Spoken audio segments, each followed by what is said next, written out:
আমি তারিক রংপুর থেকে বলছি। আজকে আমি আমার সাথে ঘটে যাওয়া একটি ঘটনা নিয়ে বলবো। এই ঘটনাটি ঘটে রাইট অ্যারাউন্ড করোনার কালীন সময় হবে। সো আমি সোজা ঘটনা চলে যাচ্ছি। সো আমরা অনেকেই জানি করোনার সময় অনেকজনের যে ঘুমানোর যে সময় আছে সেটা অনেকেরই একদম নষ্ট হয়ে গেছিল। তো আমারও ওরকমই হয়, কখনো একটা, কখনো দুইটা, কখনো তিনটা, কখনো কোনো দিন ঘুমই হতো না, এমন একটা অবস্থা হয়ে গেছিল আর কি। তো এমনই কিছু দিন, কোনো একদিন আমি নোটিস করি, তার আগে বলে রাখি, আমাদের যে বাসা আছে তার সামনে একটি বাসা, আর তার মধ্যে একটু ফাঁকা জায়গা, মানে অনেক ছোট চাপা গুলির মতো থাকে। সেখানে মানুষ চলাচল করা যাবে, মনে একজন মানুষ চলাচল করা যাবে এমন এত একটু চাপা রাস্তা নয়, তবে একটি মানে ফাঁকা জায়গা। আর ওইদিকেই আমার আর কি জানালাটা। সো একদিন রাত 2টো না 3টা বাজবে। এমন সময় আমি ইয়ারফোনে গান শুনতেছি, এন্ড আমি নোটিস করলাম খচমচ শব্দ করতেছে। তো খচমচ শব্দ করছে, আমি প্রথম খেয়াল করিনি, অতটা নোটিস মানে অতটা ইম্পর্টেন্স দেয়নি। তারপরে দেখলাম মানে খচমচ শব্দটা আবার হচ্ছে, আবার একদম চুপ, আবার খচমচ শব্দ হইতেছে। তো আমি ইয়ারফোন খুলে শুনলাম, মানে শোনার চেষ্টা করলাম কিসের শব্দ হচ্ছে। তো ইয়ারফোনটা খুলে আমি মানে বুঝলাম যে কিছু একটা, মানে ওই ফাঁকা জায়গাতে কিন্তু অনেক মরা শুকনা পাতা পড়ে থাকে। সো ওইখানে কেউ হাঁটলে যেমন শব্দ হয় তেমন একটা শব্দ পাচ্ছি না। তো রাসেল ভাই, এটা কিন্তু আনকমন না, মানে ওই দিক দিয়ে সচরাচরই আপনার বিড়াল, তারপরে ফাঁকা জায়গাতে ঢুকার জায়গা আছে। তো আমাদের পাশের বাড়ির ছাগল, তারপরে কখনো কিছু হিন্দু মহিলা আসতেন, তারা এসে এই মানে পাতাগুলো নিয়ে যাইতো। সো রাতের টাইমে তোর মহিলা আসবে না, রাতের টাইমে আর কি মানে বিড়াল এরকম যাওয়া আসা করতো, এটা আমরা জানতাম। বিড়াল আমাদের ছাদের উপর দিয়েও যায় ধাম শব্দ করে। সো এটা আনকমন ব্যাপার ছিল না, মানে সো অতটা ইম্পর্টেন্ট না দিয়ে আমি আবার গান শুনতেছি। তাই দেখতেছি তো মানে এতক্ষণ ইম্পর্টেন্স দেয়নি, তাই নোটিস করলাম না। এবার মনে হইতেছে যে পুরা গলিটা আছে, এই পুরো গলিটা যাইতে যতক্ষণ সময় লাগবে ততক্ষণ পর্যন্ত শব্দটা হইতেছে, আবার থামতেছে, আবার যাইতেছে, আবার মানে গলির এক এন্ড থেকে অন্য এন্ড যাইতেছে, থামতেছে, আবার অন্য এন্ডে যাইতেছে, থামতেছে, আবার এরকম করে আর কি শব্দটা হইতেছে। তো আমি ভাবলাম, কিরে, বিড়াল যদি হয় সে তো একবার চলে গেই, আর তো সাউন্ড করার কোনো কথা না। তো যেহেতু ইউজ টু হয়ে গেছিলাম, অত অন্য কিছু ভাবিনি। তো আমি জানলাটা খুলে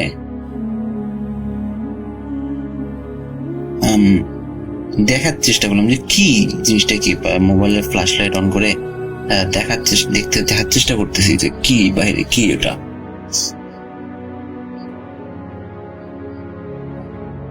তো দেখলাম, দেখার চেষ্টা করতেছি কিন্তু কিছু দেখতে পাচ্ছি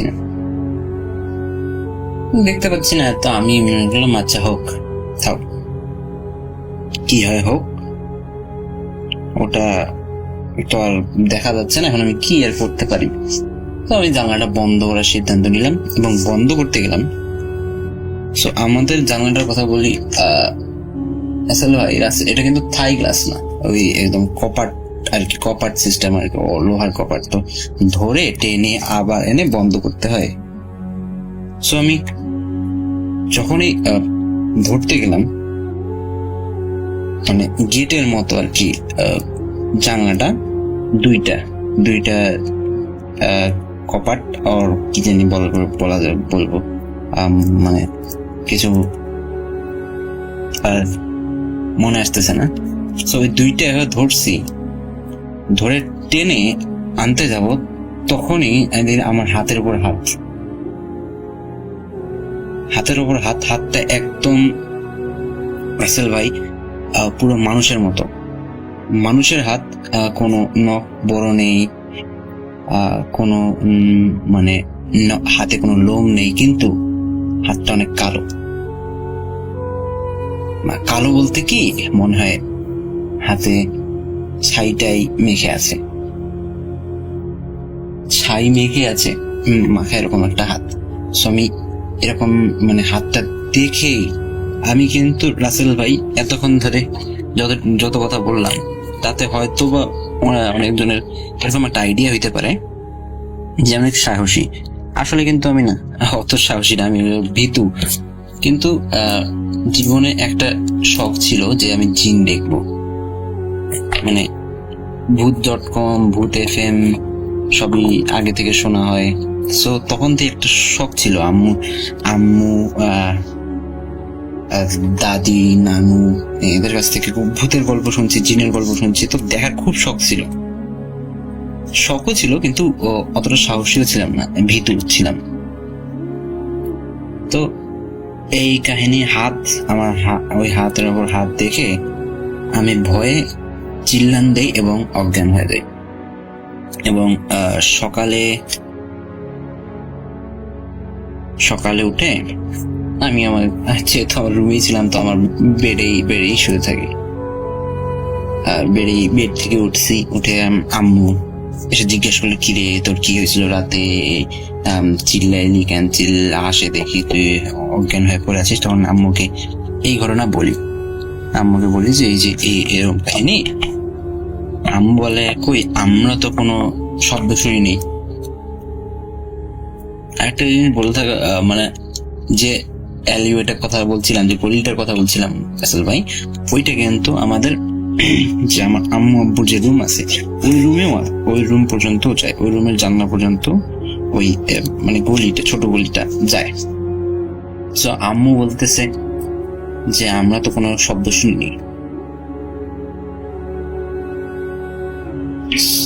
তো আমি যেহেতু ভীতু, তো আমি আমার নিজের মনের বলে ভেবে নিয়েছিলাম। তো রাতে সকাল নাস্তা খেয়ে দুপুরে ভাত খেয়ে বিকালের দিক যখন আম্মু একটু টিভি দেখতেছিল, তখন আম্মুকে আমি যে প্রশ্ন করি যে আম্মু সত্যি করে বলো তো, তুমি কি সত্যি কোনো মানে শোনো নাই, সত্যি শোনো নাই যে কেউ দিক দিয়ে হাঁটা যাচ্ছে, মানে শুকনা পাতার উপর যে হেঁটে যাওয়ার কোনো শব্দ শোনো নাই? আমি বলতেছে না। তারপর আম্মু বলতেছে যে তবে একটা জিনিস আছে, যে আম্মু বলতেছে যে একটা জিনিস আমি প্রত্যেক দিন রাত 2টা 2:30 এরকম টাইম হবে, এরকম টাইমে আমি মানে আমাদের রুমে একটা গন্ধ আসে, যেটা হচ্ছে মরিচ পোড়া, শুকনা মরিচ পুরানোর গন্ধ, তারপরে শুকনা মরিচ, শুটকি, এগুলো কেউ একসাথে পুড়তেছে এরকম একটা গন্ধ তাদের রুমে আসে। এবং এই গন্ধটা মা বাবা দুইজনই শুনতে পারে, মানে আজকে দুইজন গন্ধটা পায়। আমি রুবায়াত, আমি কানাডা থেকে বলছি, কানাডা টরন্টো থেকে বলছি, এবং ঘটনাটা আমার সাথে ঘটা এই টরন্টোর একটা ঘটনার সময়কাল 2006 থেকে 2010-এর মধ্যে। এর পরে অ্যাকচুয়ালি আমি আর এই জিনিসটা নিয়ে কোনো মানে এক্সপেরিমেন্ট বা ঘাটাঘাটি করতে চাইনি। কেন সেটা পরে বুঝবেন। তো 2006-এর শেষের দিকে, দ্যাট ইজ অক্টোবর, আমার তখন মাত্র কানাডার প্রফেশনাল লাইফ শুরু করতেছি। আমার তখন ঘরে 2টা ছোট বাচ্চা, স্ত্রী, এবং আমাকে তখন মাঝে মাঝে নাইট ডিউটি করতে হতো। আমার কাজের জায়গাটা ছিল টরন্টোর স্টিলস অ্যান্ড বেভিউ ইন্টারসেকশনের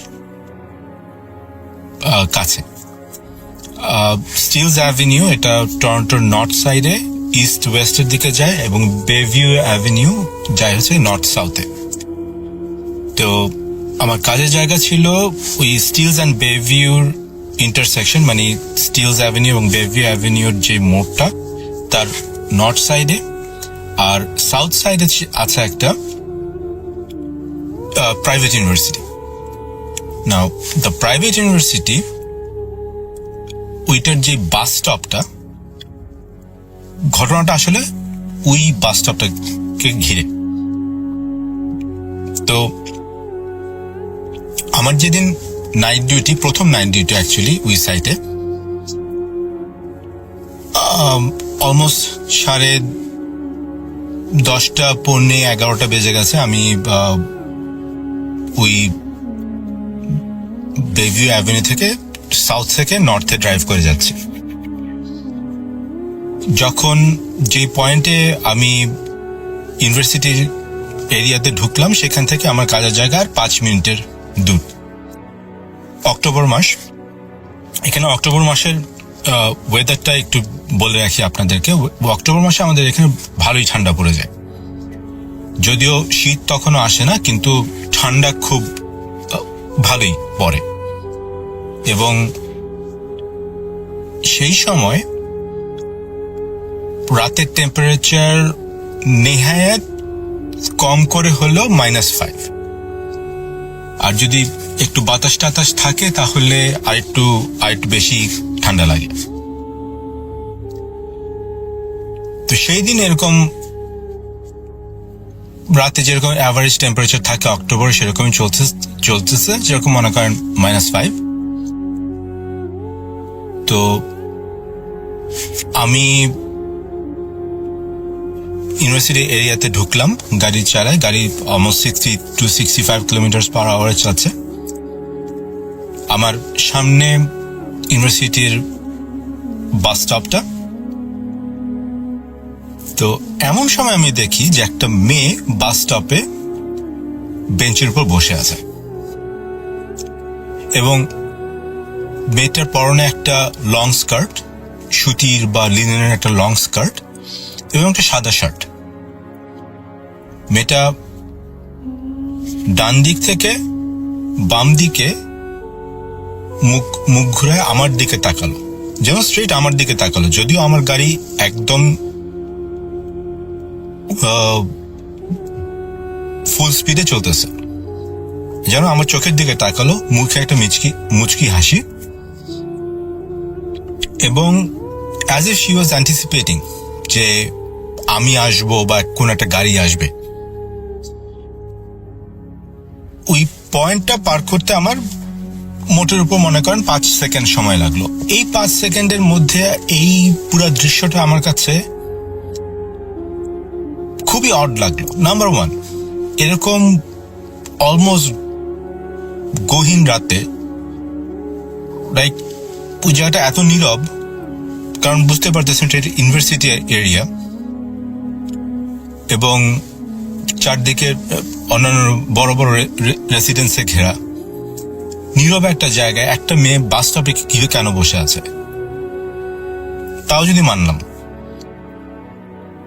এরকম ঠান্ডায় -5 -7 এর মতো ঠান্ডায় একটা মেয়ে সামার ড্রেসে কেন বসে আছে, এবং তার বসে থাকার যে ভঙ্গি, তার ঘুরে তাকানো, মুচকি হাসি, এগুলো কোনো কিছুর মধ্যেই এমন কোনো চিহ্ন নাই যে বাইরের ওয়েদার তাকে কোনো এফেক্ট করতেছে।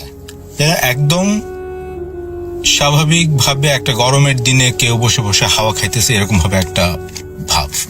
এই পুরো দৃশ্যটা আমার কাছে খুবই অড লাগলো, খুবই অড লাগলো আমার কাছে। যাই হোক, সেদিন তো আর কাজে চলে গেলাম। এর 4-5 মাস পরে 2007 এসে গেছে, শীত শেষ হবে তো, বা শীত শেষ হবে বা স্প্রিং যেটাকে আমরা বলি, সে স্প্রিং আসবে এরকম একটা সময়।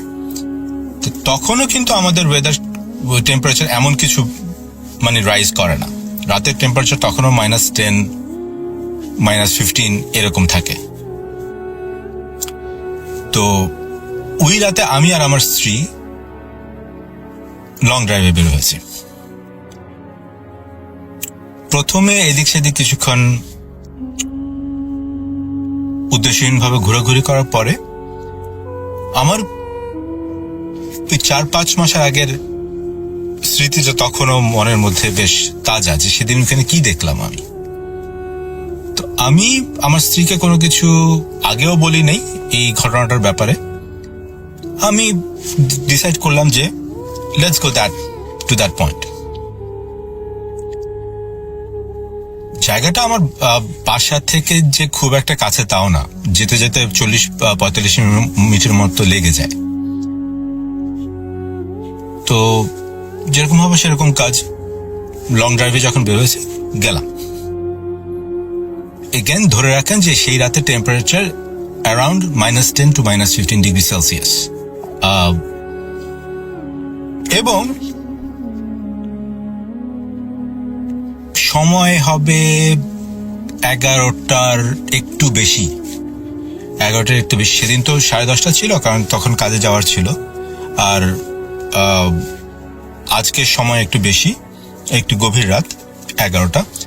আমার বাচ্চারা শাশুড়ির কাছে, তাই জন্য আমরা স্বামী স্ত্রী একটু অ্যালোন টাইম কাটানোর জন্য লং ড্রাইভে বের হয়েছি। তো ওই সময় 11:30টার কাছাকাছি একটা সময়, মার্চ মাসের -10 ডিগ্রি সেলসিয়াস ওয়েদারে, ওই পয়েন্টে আমি আবার যখনই আসলাম, বিশ্বাস করেন আর নাই করেন, ঠিক 4 মাস আগের যে দৃশ্যটা আমি দেখেছিলাম তার যেন অ্যাকশন রিপ্লে হলো।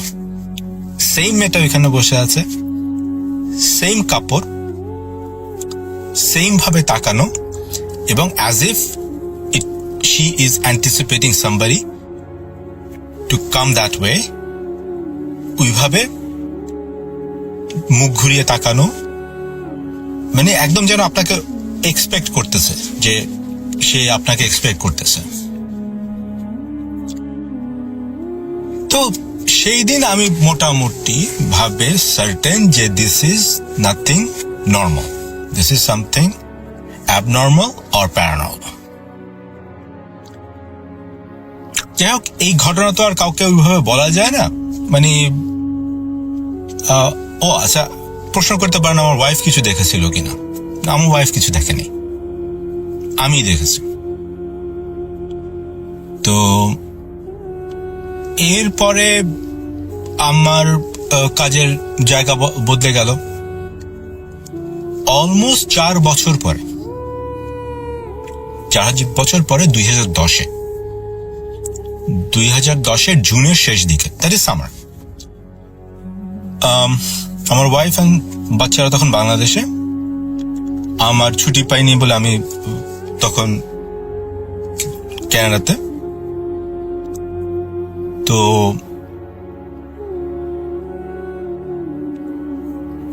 তখন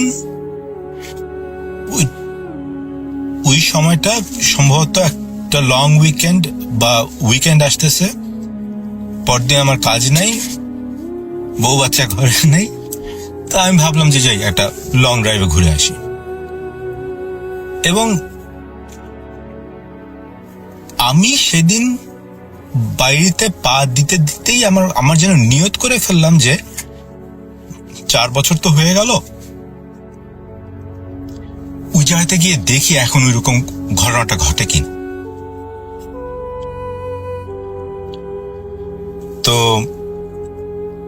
যেরকম ভাবে সেরকম কাজ, আমি ওই নিয়তেই সেদিন গাড়ি ওইদিকে ড্রাইভ করা শুরু করে দিলাম।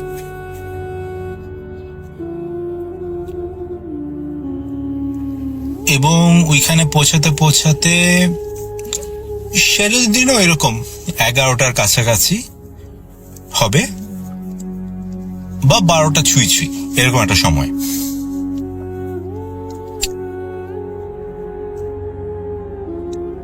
এবং একবারই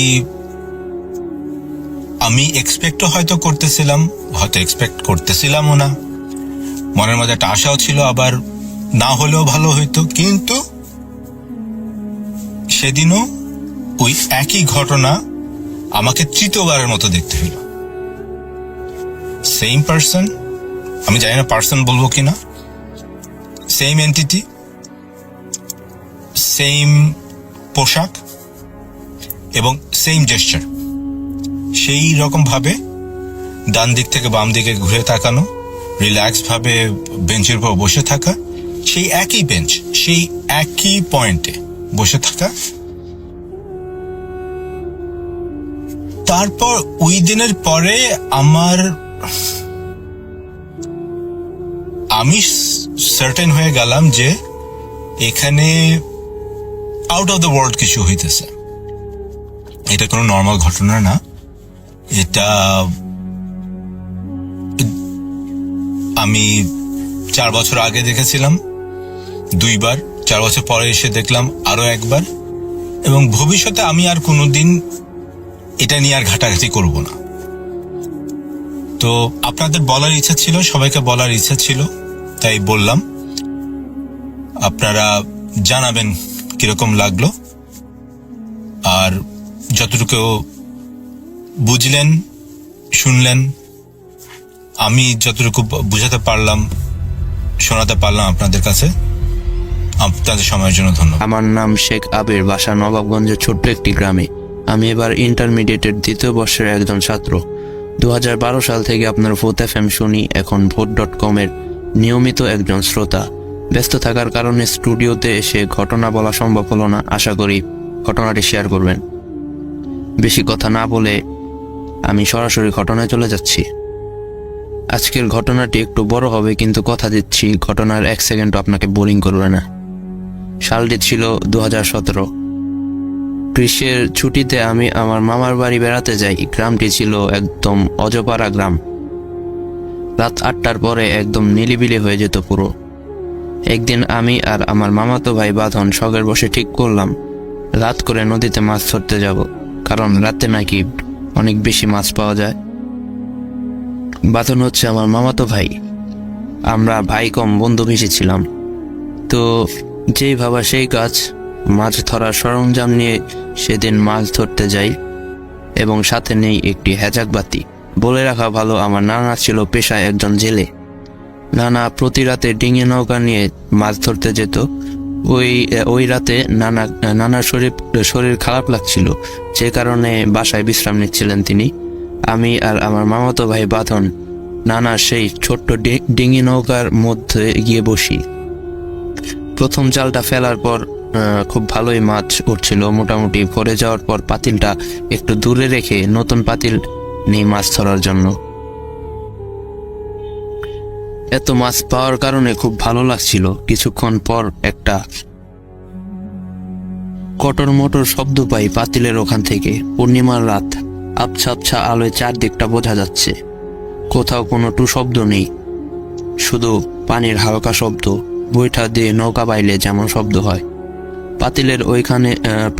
পাতিলের ওইখানটাতে তাকিয়ে দেখি বানরের মতো দেখতে কিছু একটা কুৎসিত কালো মুখ। মুখটা অনেকটা কুকুরের মতো লম্বা। কাঁচা মাছগুলো চিবিয়ে চিবিয়ে খাচ্ছে। আমি তাকাতেই সেটা নদীতে লাফ দেয়। আমি ভয়ে জোরে চিৎকার দেই। চিৎকার শুনে বাঁধন ভাই বলল, কিরে কি হয়েছে? আমি বললাম, এখানে পাতিলের সামনে ওইটা কি ছিল? ভাই বলল, কই, আমি তো পাতিলের দিকেই তাকিয়েছিলাম, কিছু তো দেখিনি। তুই হয়তো বা ভুল দেখেছিস, এটা তোর মনের ভুল, ওখানে কিছুই ছিল না। বাঁধন ভাইয়ের এমন কথা শুনে আমি কিছুটা চুপ হয়ে যাই। ভাবতে লাগলাম, এটা কি করে হতে পারে? এত বড় ভুল কি করে আমার সাথে হতে পারে? যাই হোক, নিজেকে ভুল বলে সান্ত্বনা দেওয়া ছাড়া কোনো উপায়ও ছিল না তখন থেকে একটা ভয় কাজ করে আমার ভেতর।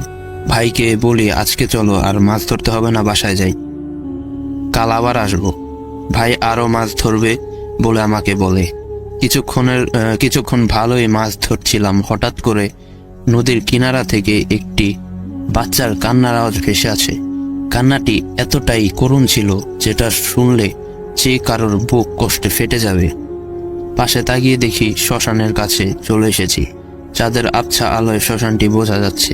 শ্মশানটি ছিল বাসা থেকে প্রায় দেড় ঘন্টার পথ দূরে। এমন সময় কি করব ভেবে উঠতে পারছিলাম না। দুজনে চোখ বন্ধ করে জোরে জোরে নৌকা বাইতে আরম্ভ করলাম। চোখ খুলে দেখি নৌকার এক বিন্দু পরিমাণও সামনে এগোয়নি। কি করব কেউই ভেবেই পাচ্ছিলাম না। পরক্ষণেই টের পেলাম আমাদের নৌকায় পানি উঠছে। আমাদের সাথে যে স্বাভাবিক কিছু হচ্ছে না খুব ভালো মতোই বুঝতে পারি। আমি আর আমার ভাই নৌকা থেকে লাফ দিই এবং শ্মশানটি কাছে থাকায় শ্মশানে গিয়ে উঠি। শ্মশানটিতে উঠে যা দেখি, দেখার জন্য মোটেও প্রস্তুত ছিলাম না দুজনে। দেখি এক ভয়ানক তান্ত্রিক এক ছোট মেয়েকে সামনে বসিয়ে কি যেন মন্ত্র পড়ছে। রাসেল ভাই তান্ত্রিকটির পরনে ছিল লাল জুব্বা জাতীয়, মাথায় বড় বড় জটা চুল এবং বড় বড় দাড়ি, গলায় ছিল তসবিহ জাতীয় অনেকগুলো মালা। রাত তখন 2:30 আনুমানিক। আমাদের আর বুঝতে বাকি রইল না তান্ত্রিকটি যে এখানে কালো জাদু করছে মেয়েটির ওপর। মেয়েটি ছিল অনেক সুন্দরী, মায়াবী চেহারা। পূর্ণিমার আলোতে তার মুখটা স্পষ্ট বোঝা যাচ্ছিল। বাঁধন ভাইয়ের মেয়েটিকে দেখে খুব মায়া হয়। সে বলে, আমি থাকতে কখনোই এই যজ্ঞ সম্পন্ন হতে দেব না। ভাইকে আমি অনেক বোঝাই যে এখানে থাকলে আমাদের অনেক বড় একটা ক্ষতি হয়ে যেতে পারে। কে শোনে কার কথা? আমার কথা না শুনে বাঁধন ভাই তান্ত্রিকটির সামনে গিয়ে বলে, এখানে কি হচ্ছে? এখানে সাথে সাথে বাচ্চাটির কান্না বন্ধ হয়ে যায়। তান্ত্রিকটি খুব রাগান্বিত অবস্থায় বাঁধন ভাইয়ের দিকে তাকায় আর অনেক জোরে জোরে হাসতে থাকে আর বলে, এই তো পেয়ে গেছি। তান্ত্রিকের কথা আমরা কিছুই বুঝতে পারছিলাম না। বাঁধন ভাই বলে, এই ফুটফুটে মেয়েকে নিয়ে আপনি কি করছেন? তান্ত্রিকটি বাঁধন ভাইয়ের গালে জোরে একটা থাপ্পড় বসায় এবং বলে, তোকে আমি ছাড়বো না। তার কথায় পাত্তা না দিয়ে বাঁধন ভাই ওই মেয়েটিকে কোলে নিয়ে শ্মশান থেকে বের হয়ে যায় আর পেছনে তান্ত্রিকটি খুব ভয়ানকভাবে হাসতে থাকে। মেয়েকে আমি দেখে আমারও মায়া হয়। যাই হোক, এখন আমাদের একটি কাজ, কাল সকাল হতে না হতেই মেয়েটিকে তার পরিবারের কাছে পৌঁছে দেওয়া। কিছুক্ষণ হাঁটার পর যা দেখি তা দেখার জন্য মোটেও প্রস্তুত ছিলাম না। দেখি বাচ্চাটির হাত লম্বা হয়ে মাটিতে ঝুলছে, চোখে আগুনের মতো কি যেন জ্বলছে দাউ দাউ করে। পুরো মুখটা পরিবর্তন হয়ে গিয়েছে, খিলখিল করে আমাদের দিকে তাকিয়ে ভয়ানকভাবে হাসছে এবং মুখ দিয়ে লালা জাতীয় কিছু বের হচ্ছে। লালা বের হয়ে বাঁধন ভাইয়ের ঘাড়ে এসে পড়ছে। এটি দেখে মেয়েটিকে কোল থেকে ফেলে দিয়ে দুজনে এক দৌড়ে বাসায় এসে পড়ি। কি ভাবছেন? ঘটনা শেষ, ঘটনার মাঝখানে আছি আমরা। দুজন চিন্তা করলাম আমাদের সাথে যে এত বড় একটা ঘটনা ঘটলো, এটা বাসার কাউকে জানানো যাবে না, কারণ তারা অনেক ভয় পাবে এবং বকাঝকা করবে। বাসায় গিয়ে ঘরের দরজা ঠক ঠক করলে মা দরজা খুললে এবং বলে, কিরে তোদের এই অবস্থা কেন, হাঁপাচ্ছিস, ঘেমে গিয়েছিস, আর তোরা মাছ ধরতে গেলি তো মাছ কই, কি হয়েছে তোদের? ঘটনা চাপা দেওয়ার জন্য বাঁধন ভাই বলল, কিছুই হয়নি, মাছ তো ধরছিলাম, মাছের পাতিল আমাদের অসাবধানতার কারণে পানিতে পড়ে গিয়েছে, তাই চলে এসেছি। আমরা দুজন হাত মুখ ধুয়ে শুয়ে পড়ি, ওই দিন আর কিছু হয় না। তারপরের দিন সকাল থেকে শুরু হয় বাঁধন ভাইয়ের ব্যবহারে পরিবর্তন। সব সময় চুপ থাকে, একা একা, কারোর সাথে কোনো কথা বলে না, খাবার খেতে চায় না, সবার সাথে খারাপ ব্যবহার করে। আমি এর কারণ জানতে চাইলে বাঁধন ভাই আমাকে জোরে একটা থাপ্পড় মারে। আমি কয়েক মিনিটের জন্য চুপ হয়ে যাই এবং ভাবতে থাকি, এটা কি হচ্ছে? বাঁধন ভাই তো আগে কখনো আমার সাথে এমন করেনি। আমি তার এমন আচরণ স্বাভাবিক নেই। ভাবি হয়তো কালকের রাতের ঘটনা বাঁধন ভাইকে একটু বেশি ভয় পেয়েছে। এভাবে সারাদিন কাটে। ওই দিন রাত 1টার সময় আমার ঘুম ভাঙতেই পাশে তাকিয়ে দেখি বাঁধন ভাই বিছানায় নেই, দরজা খোলা। আমি ভাবলাম হয়তো টয়লেটে গিয়েছে। এই ভেবে আমি আবার ঘুমিয়ে পড়ি। সকালে ঘুম থেকে উঠতেই দেখি বাঁধন ভাই আমার পাশে শুয়ে আছে। দ্বিতীয় দিন রাতে আবার একই কাহিনী। রাত আনুমানিক 1টার সময় ভয়ানক এক স্বপ্ন দেখে আমার ঘুম ভেঙে যায়। স্বপ্নে ওই তান্ত্রিকটি আমাকে বলছে, তোর ভাইকে যদি বাঁচাতে চাস তাহলে ওই শ্মশানটিতে চলে আয়, তোর ভাই তোর জন্য অপেক্ষা করছে। এটি দেখে আমার ঘুম ভেঙে যায় এবং পাশে তাকিয়ে দেখি বাঁধন ভাই বিছানায় নেই। পুরো বাড়ি আমি তন্ন তন্ন করে খুঁজতে আরম্ভ করলাম, কিন্তু বাঁধন ভাই কোথাও নেই, কোথাও তাকে পাওয়া যাচ্ছে না। একবার চিন্তা করি ওই শ্মশানটিতে যাব, এবং খুব ভয় করে যে কারণে শ্মশানটিতে যাওয়ার সাহস করিনি। একবার চিন্তা করলাম নানা ভাইকে ডাক দিয়ে দুজনে মিলে শ্মশানটিতে যাব। আবার চিন্তা করলাম নানা ঘুমাচ্ছে, শরীর খারাপ, এই ভেবে আর ডাক দিলাম না। ফজর আজানের সাথে সাথে দেখি বাঁধন ভাই ঘরে ঢুকছে। আমি ভাইকে জিজ্ঞাসা করলাম, কই গেছিলে? কোনো উত্তর দিল না, বরং বলল, ভালো চাস তো চুপচাপ ঘুমিয়ে পড়। আমি আর ভাইকে কিছু জিজ্ঞাসা করলাম না। ভেতরে ভয় ভয় কাজ করছিল। বাঁধন ভাইয়ের এমন অবস্থা দেখে বাসার সবাই ওর ওপর রেগেছিল। ঘটনার তৃতীয় দিন বাঁধন ভাই প্রতি রাতে কোথায় যায় এটি দেখার জন্য আজকে ঘুমাবো না বলে ঠিক করি। রাত 1টা বাজতে না বাজতেই দেখি বাঁধন ভাই বিছানা ছেড়ে উঠে দরজা খুলে বাইরে চলে গেল। আজকে আমি নিজের চোখে দেখব বাঁধন ভাই কোথায় যায়, এজন্য আমি তার পিছু করলাম। একটু পর টের পেলাম বাঁধন ভাই যে রাস্তাটিতে যাচ্ছে ওই রাস্তাটি শ্মশানের রাস্তা। আমি তাকে পিছু ডাকলাম, বাঁধন ভাই কোথায় যাচ্ছ তুমি? ডাকে কোনো সাড়া দিল না ভাই। একবার চিন্তা করলাম সামনে গিয়ে আটকাবো, কিন্তু ভেতরে অনেকটা ভয় ভয় পাওয়ার কারণে সামনে যাওয়ার সাহস হচ্ছিল না। একটু পরেই দেখি বাঁধন ভাই শ্মশানটির ভেতরে ঢুকে গেল। রাতটি ছিল অমাবস্যার রাত, কোথাও কোনো আলোর চিহ্ন মাত্র নেই। আমার হাতে ছিল একটি কুপাবাতি এবং বাঁধন ভাই অন্ধকারের মধ্যেই হেঁটে যাচ্ছিল।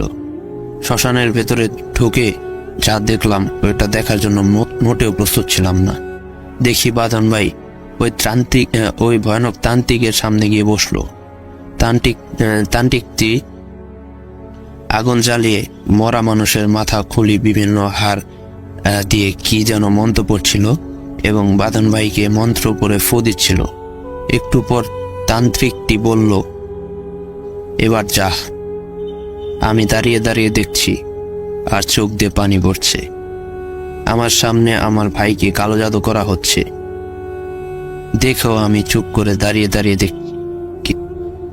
দেখেও আমি কিছু করতে পারছিলাম না। এটা যে কতটা কষ্টের এটা নিজের সাথে না ঘটলে কখনোই বোঝা যাবে না। যাই হোক, ঘটনায় ফিরে আসি। আমি দেখি বাঁধন ভাই শ্মশান থেকে বের হয়ে যাচ্ছে সোজা কবরস্থানের দিকে। হাতে ছিল একটি বড় কোদালটি, অনেক বড় ছিল। আমি ভাইকে অনেকভাবে আটকানোর চেষ্টা করলাম, কিন্তু ভাই আমার কোনো কথা শুনেনি।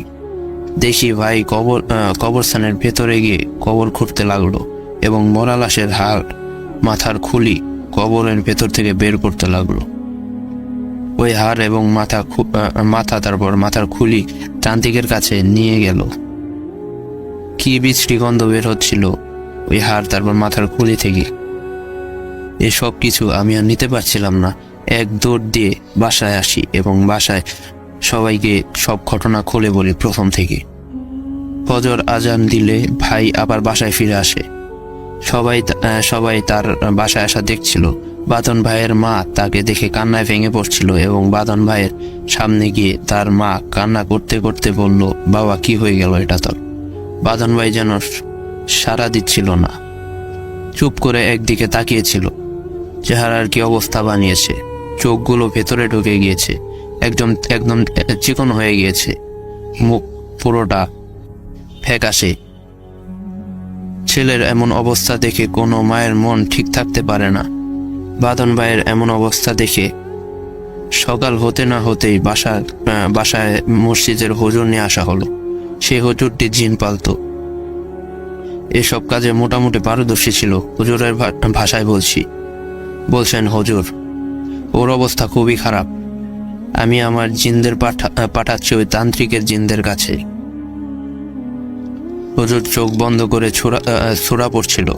চোখ খুলে হুজুর বলল, দেখুন ওকে খুব বাজেভাবে কালো জাদু করা হয়েছে, ওই তান্ত্রিকের সাথে আমি পেরে উঠব না, অনেক ক্ষমতা ওর। এই বলে হুজুরটি চলে গেল। পরিবারের মধ্যে নেমে আসে অশান্তি আর হাহাকার। কি করব ভেবে উঠতে পারছিলাম না কেউই। ওই দিন এভাবেই কেটে যায়। কারো গলা দিয়ে খাওয়ার নাম ছিল না ওই দিন রাতে আমি ভাইয়ের সাথে ঘুমাতে ভয় পাই, যে কারণে আমি অন্য ঘরে গিয়ে থাকি। রাত 1টা বাজতেই ভাইয়ের ঘরের দরজা খোলার আওয়াজ পেয়ে ভাইকে সবাই মিলে ধরি। আমরা 4 জন একসাথে ধরে রাখতে পারছিলাম না ভাইকে, এতটা শক্তি ছিল তখন। বাধ্য হয়ে ভাইকে শিকলের সাথে বেঁধে দিলাম। বাঁধন ভাই অনেক জোরে জোরে চিৎকার করছিল শ্মশানটিতে যাওয়ার জন্য এবং হাতের সামনে যা পাচ্ছিল তাই আমাদের দিকে ছুঁড়ে মারছিল। একটি মায়ের জন্য তার ছেলের এমন অবস্থা দেখাটা যে কতটা কষ্টকর, এটি আমার মামি অর্থাৎ বাঁধন ভাইয়ের মাকে না দেখলে বুঝতামই না। সে কান্না করতে করতে অজ্ঞান হয়ে যায়। পরের দিন আমার নানা এক কবিরাজের খোঁজ পায়। দেরি না করে বাঁধন ভাইকে শিকল দিয়ে বেঁধে কবিরাজের কাছে নিয়ে যায় সকলে। কবিরাজের প্রায় 40 বছর হবে আনুমানিক। 7টি জিন সবসময় তার সাথে থাকে। বাঁধন ভাইয়ের মা কান্নারত অবস্থায় কবিরাজটিকে বলে, বাবা আমার ছেলেকে বাঁচান, ওর কিছু হয়ে গেলে আমি শেষ হয়ে যাব। পরে কবিরাজকে সব ঘটনা খুলে বলবো। সব শুনে কবিরাজ বলছি কবিরাজের ভাষায়, ওকে খুব বাজেভাবে কালো জাদু করা হয়েছে। এ জাদু কাটানো অনেক কঠিন, তবে আমি আমার নিজের পুরো শক্তি ব্যয় করে ওই তান্ত্রিকের বিরুদ্ধে লড়ব। তাদের সব থেকে বড় ভুল ছিল ওই শ্মশানটিতে যাওয়া এবং শ্মশানে গিয়ে ওই বাচ্চা মেয়েকে কোলে নেওয়া। আসলে ওই তান্ত্রিকটি জানতো যে বাঁধনের ছোট বাচ্চাদের প্রতি অদ্ভুত এক মায়া কাজ করে। তান্ত্রিকটি মৃত মানুষের হাড্ডি এবং মাথার খিলু লাগতো তার কালো জাদু করার জন্য।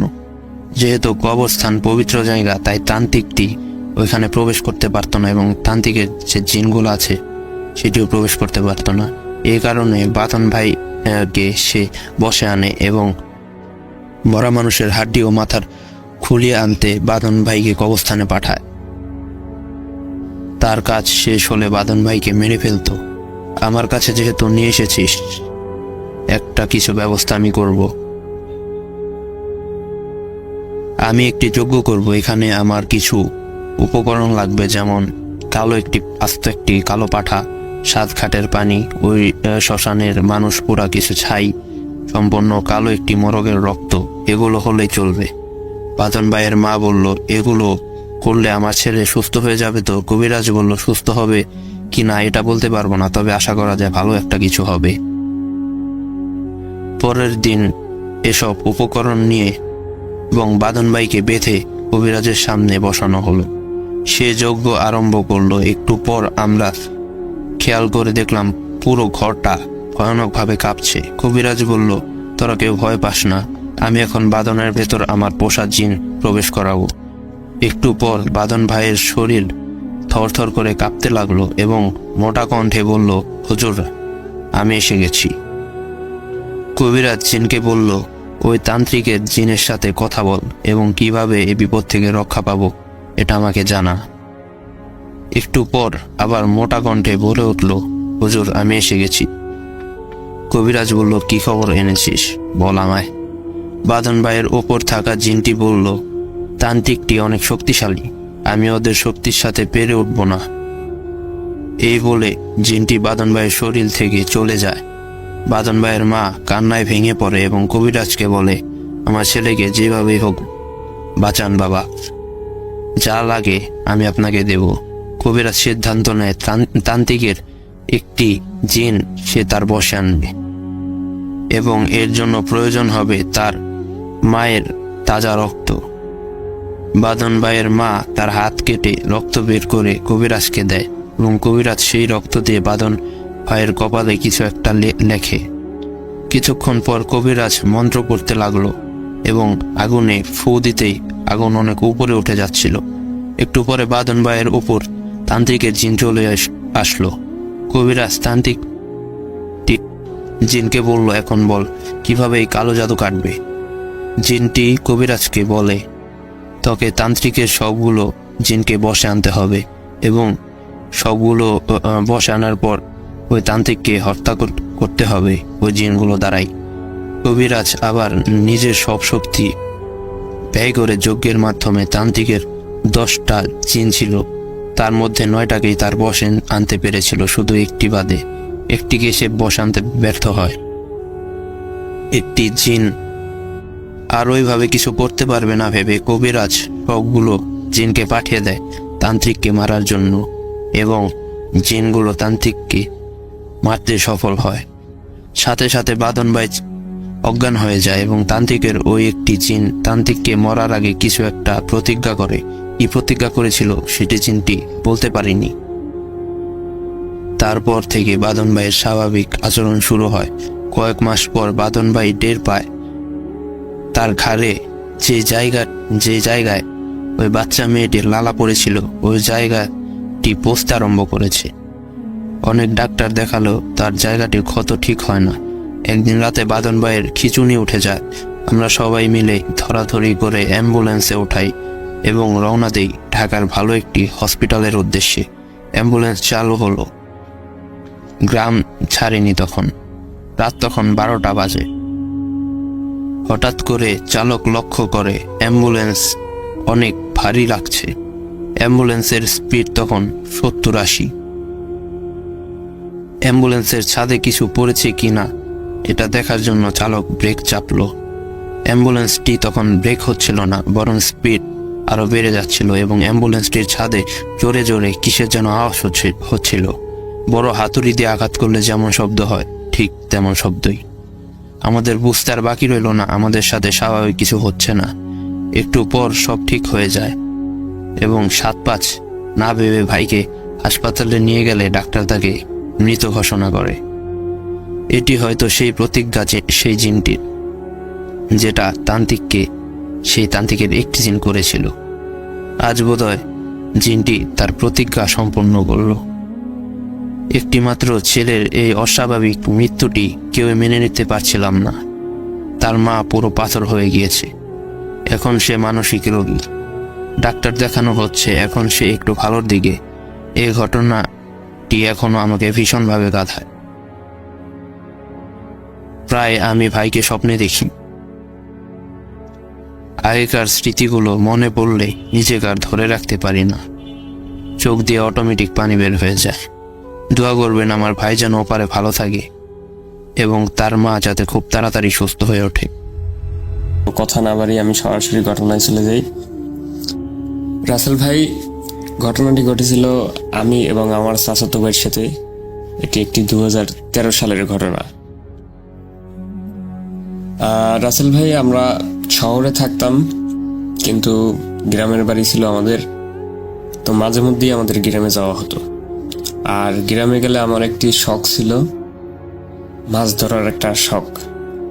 তো তো এই কারণে আমি যখনই রাসেল ভাই গ্রামে যাইতাম তখনই আমি মাছ ধরতাম।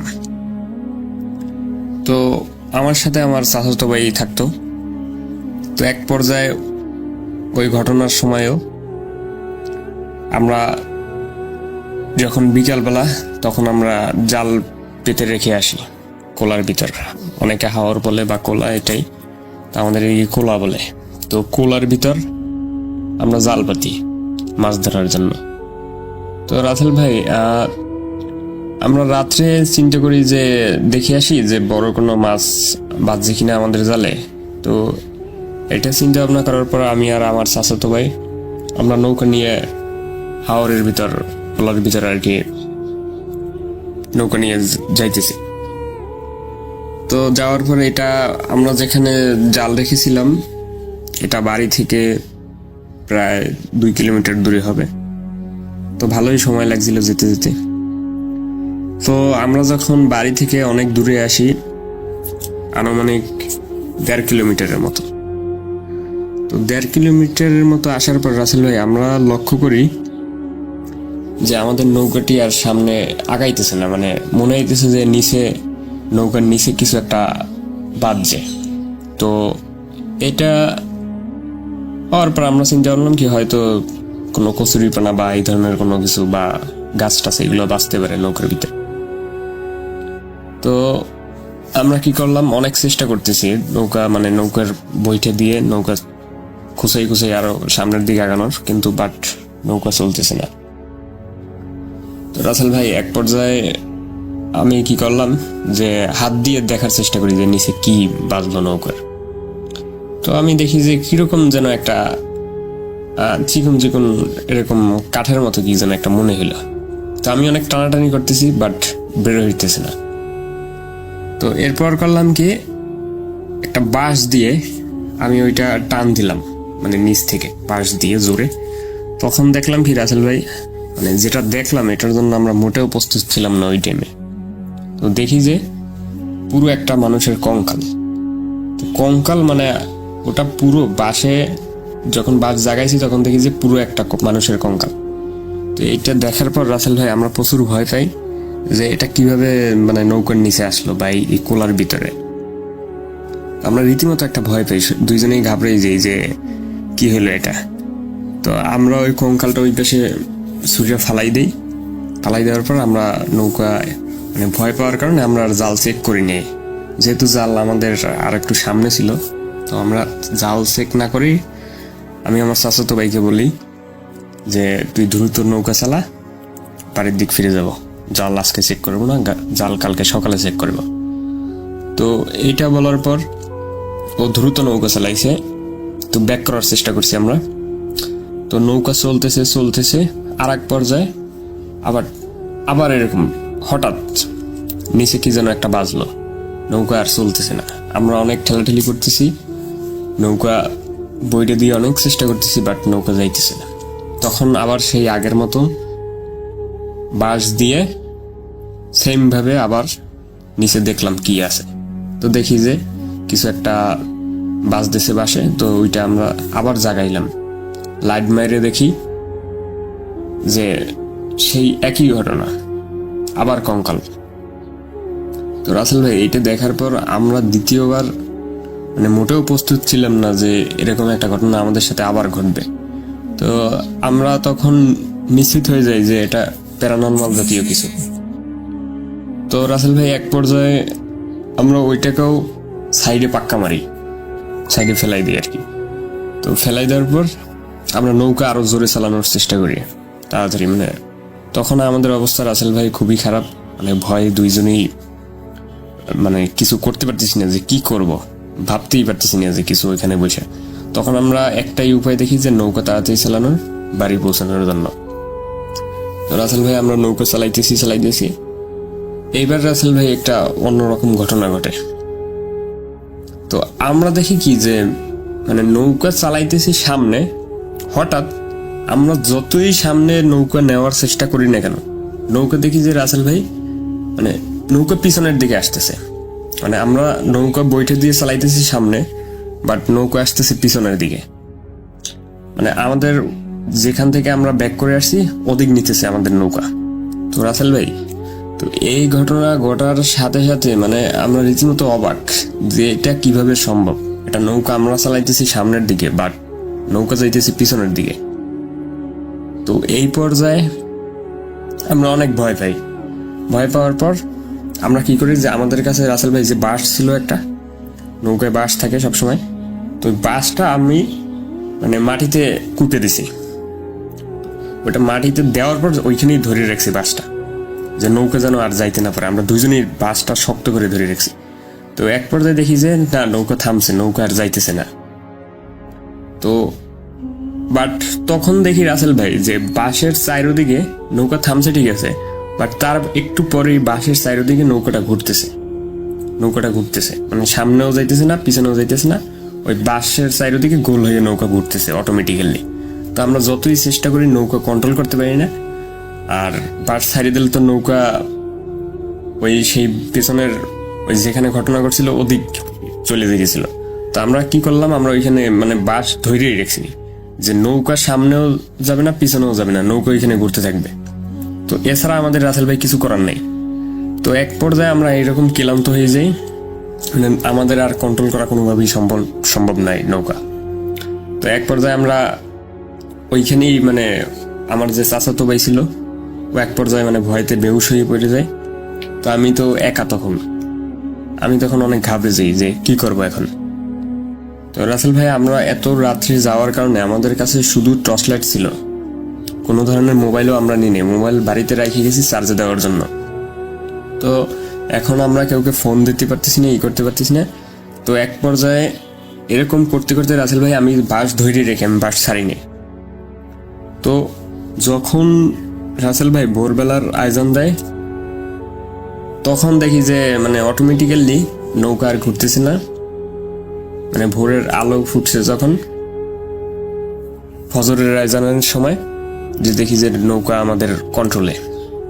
তো আমি এক পর্যায়ে কি করি, নৌকায় বসে পড়ি মানে দীর্ঘ একটা নিঃশ্বাস ছাড়ি। আর আমার চাচাতো ভাইয়ের মাথায় আমি একটু পানি দিই হাওড় থেকে উঠে। তো দেখি যে ওর জ্ঞান আসে। তো বলি যে এই অবস্থা ভাই, একটু তাড়াতাড়ি চল, যে যা হয়েছে সব বাড়িতে গিয়ে বলবো। তো ও তখনও অনেক ভয়তে ছিল জ্ঞান ফেরার পর। তো খুব অসুস্থ থাকার কারণে আমি ওকে তেমন একটা করিনি। তা আমি বলি যে নৌকা আমি চালাই। তো রাসেল ভাই, আমি নৌকা চালাই বাড়ি আসার পর বাড়িতে ঘটনা খুলে বলি। তো তারা বলে, তোমরা এত রাত্রে গেছো কেন ওখানে? ওই জায়গাটা বেশি একটা ভালো না, ওখানে এরকম নাকি আরো কিছু অনেক প্যারানর্মাল জাতীয় ঘটনা আগেও ঘটছে। তো এর কিছু ঘটনাই রাসেল ভাই আমি পরে পাঠানোর চেষ্টা করব। তো আজকে এই ঘটনায় আমার এটাই থাকলো। সবাই ভালো থাকবেন। আসসালামু আলাইকুম।